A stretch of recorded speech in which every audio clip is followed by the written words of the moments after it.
This is 100 watts and a wire.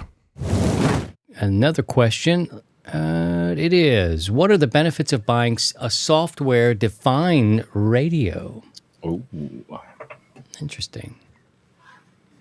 Do you want to take a shot at that, Scotty? Well, for me, that just the benefits right out of the gate would be the DSP that you can get with an SDR. Tons of signal processing for your RX, noise reduction, digital filters galore, and the ability to easily integrate that into some software to see the waterfall, which I love. That's right out of the gate. That's what I can, off the top of my head, the benefits of an SDR radio.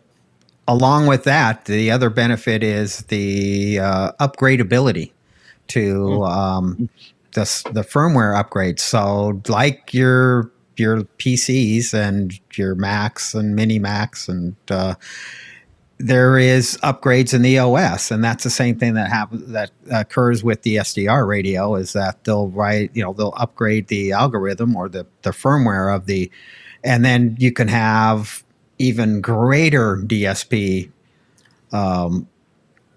action out of it, or features, and it will. So it's just that you don't have to change the hardware. It's like getting a new radio without buying a new radio. You just upload the firmware. So there's a number of benefits from the software-defined radio.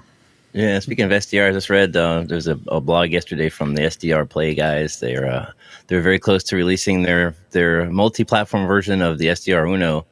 It's going to be available for Mac very soon. I cannot wait to run an SDR Uno equivalent SDR software on my Macintosh computer. Now let's talk about it from a different angle. Now, we all know a computer life, depending on how hard you push them. Scotty and I may be pushing them harder with audio or video applications and making them do more.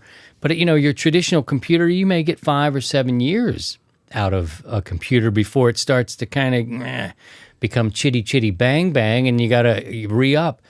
Is that how it's going to be for software-defined radios? Pretty much. It just depends on with the manufacturer of the software-defined radio, what chipset they used at the time they designed it, and if it's going to have a short lifespan or is it going to have kind of a longer lifespan, if they have enough memory in there, or so that they can add more features. And there's a lot goes into it, but in a nutshell, what it boils down to is that if there's going to be an improvement in, say, the waterfall or the pan adapter display, you don't have to go buy a new radio. You just basically reload the firmware and update your computers or your radio's software. But eventually they will say, hey, we can't do any more with this particular chipset, and they're going to move on. It's, like a MacBook Pro. I mean, if you got a 2011 MacBook Pro, it has a certain chipset in there, and it's like, well, this is as far as we're going with the OS.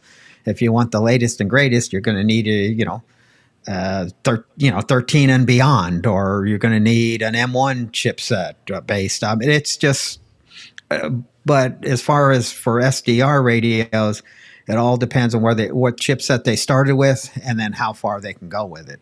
But I think they'll get a good 10 years, maybe 15 years out of it without replacing it. Okay.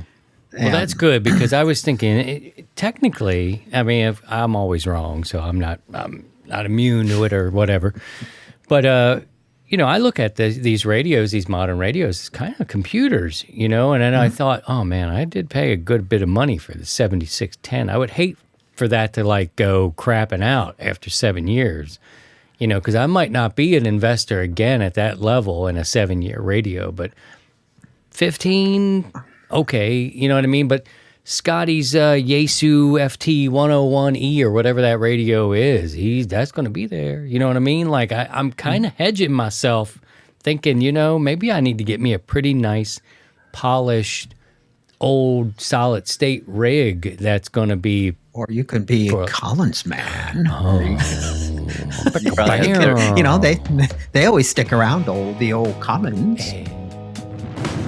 For complete episodes, subscribe where you get podcasts and click the bell here on YouTube for features and live streams.